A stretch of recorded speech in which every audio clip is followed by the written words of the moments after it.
Bonjour chers téléspectateurs, merci de nous suivre en direct de la salle de conférence de Ouaga 2000 pour l'ouverture des travaux du Conseil de gouvernement du 6e traité d'amitié et de coopération entre la Côte d'Ivoire et le Burkina Faso. D'un moment à l'autre, donc, des membres du gouvernement des deux pays vont se retrouver dans cette même salle pour préparer alors la rencontre au sommet entre les deux chef d'État qui est prévu pour demain 18 juillet 2017. Alors je suis en compagnie de Jérémy Sié Koulibaly, mon confrère, et d'un invité, le ministre en charge des Affaires étrangères du Burkina Faso. Bonjour Jérémy. Bonjour Stagnon. Bonjour Monsieur le ministre. Le 6e TAC, nous sommes en plein dedans, il faut le dire. La rencontre des experts a commencé aujourd'hui. C'est véritablement le conseil conjoint de gouvernement. On le sait, les textes du traité le prévoient. Le ministre en charge des Affaires étrangères est véritablement l'une des chevilles ouvrières, pour ne pas dire la pierre angulaire de la mise en œuvre du traité d'amitié et de coopération ivoiro-burkinabé. Le 6e rendez-vous a lieu in fine. Aujourd'hui, le calendrier est respecté. Quel est déjà le sentiment qui vous anime en accueillant aujourd'hui à Ouagadougou les ministres ivoiriens et en tenant ce conseil conjoint de gouvernement? Alors, c'est un sentiment de joie, un sentiment donc d'espérance aussi, de joie parce que jusque-là les choses se déroulent bien. Et la réunion des experts s'est bien déroulée. D'abord au niveau des infrastructures, l'accueil, l'hébergement et autres. Tout s'est bien passé, tout se déroule bien, nos hôtes sont contents. Et puis également au niveau des ministres et du Premier ministre qui sont arrivés hier, les choses aussi se sont bien déroulées, chacun est content, ils sont dans d'excellentes conditions, à l'image des conditions qu'ils nous offrent aussi lorsque nous partons chez eux en Côte d'Ivoire, notamment à Yamoussoukro. Et en termes de contenu également, les experts ont fait un excellent travail. Et ils sont arrivés à de belles conclusions. Il y a en perspective des projets d'accord. 18 au total ont été retenus, mais nous allons regarder tout cela pendant le conseil conjoint qui commence donc dans quelques minutes. Et puis tout ça va être soumis pour décision demain au sommet des chefs d'État. On ne dira jamais assez, la Côte d'Ivoire et le Burkina Faso sont liés par l'histoire et la géographie. Le traité a été signé, vous le savez très bien, en 2008. Nous sommes aujourd'hui à la 6e conférence au sommet des chefs d'État et de gouvernement, avec la tenue bien entendu du conseil conjoint de gouvernement. Que de chemin parcouru. Est-ce que vous avez foi en l'avenir, on va dire, de ce traité-là et à ses effets bénéfiques pour les populations burkinabées et ivoiriennes? Ah, vous savez, j'écoutais il y a quelques jours, on disait qu'entre l'Allemagne et la France, c'est le 19e sommet.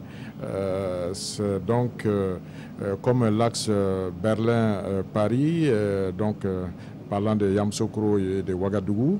Et je pense que c'est quelque chose qui est important puisque géographiquement déjà on est condamné à vivre ensemble et puis on a des liens fraternels, on a des liens tellement d'implications que ça ne peut pas être autrement.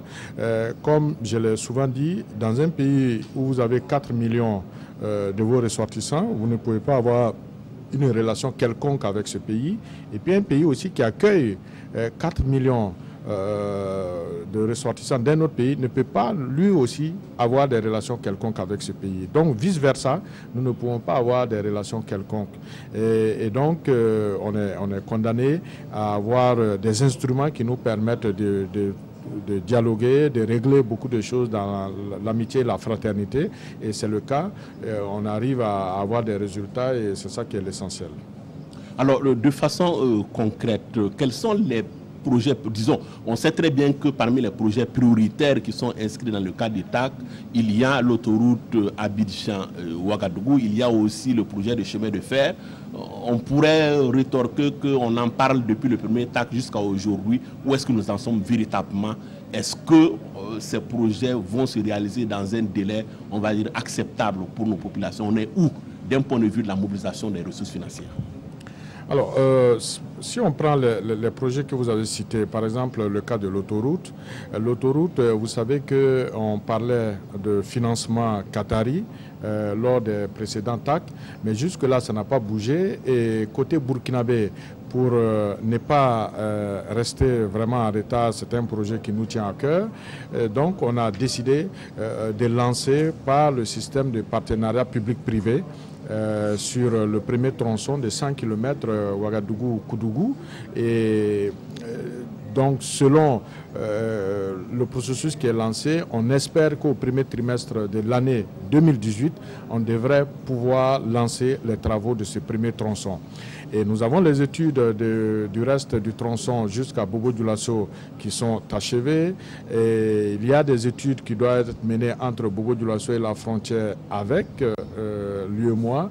Et la jonction aussi côté ivoirien, ça doit se faire également avec l'UEMOA. Et vous savez que les Ivoiriens, cette année déjà, ont lancé au niveau de Yamoussoukro-Thiébissou. Donc, nous avions décidé en 2016 de faire une recherche conjointe de financement et c'est ce que nous allons essayer de relancer pour les restes des tronçons. Chacun a déjà démarré une partie ou en tout cas en cours pour ce qui nous concerne. Donc on va accélérer le processus de recherche conjointe. Pour l'électricité, on est à peu près vraiment dans le concret parce que le TAC 2014, je crois, avait décidé de porter la fourniture d'électricité de la Côte d'Ivoire vers le Burkina à 70 MW. Et aujourd'hui, nous avons dépassé dans les faits ce chiffre. Nous avons atteint en 2017 la pointe de 83 MW et nous avons décidé, en tout cas c'est le projet, de contractualiser 90 MW, c'est-à-dire de porter, d'avoir un accord sur 90 MW.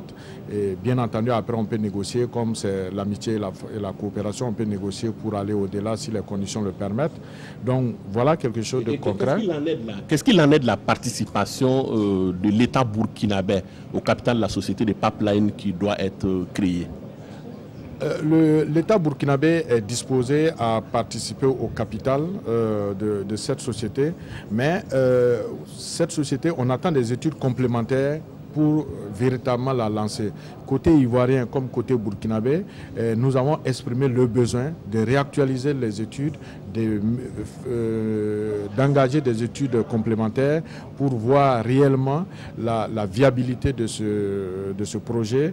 Et parce qu'il ne faut pas oublier, s'il y a le pipeline, ça veut dire qu'il y a un impact sur le transport, il y a un impact sur donc, le chemin de fer. Donc c'est tout ça qu'on regarde ensemble pour une harmonisation, pour une harmonie de l'économie nationale.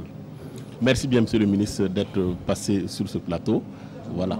On vous retrouve plus tard pour d'autres informations.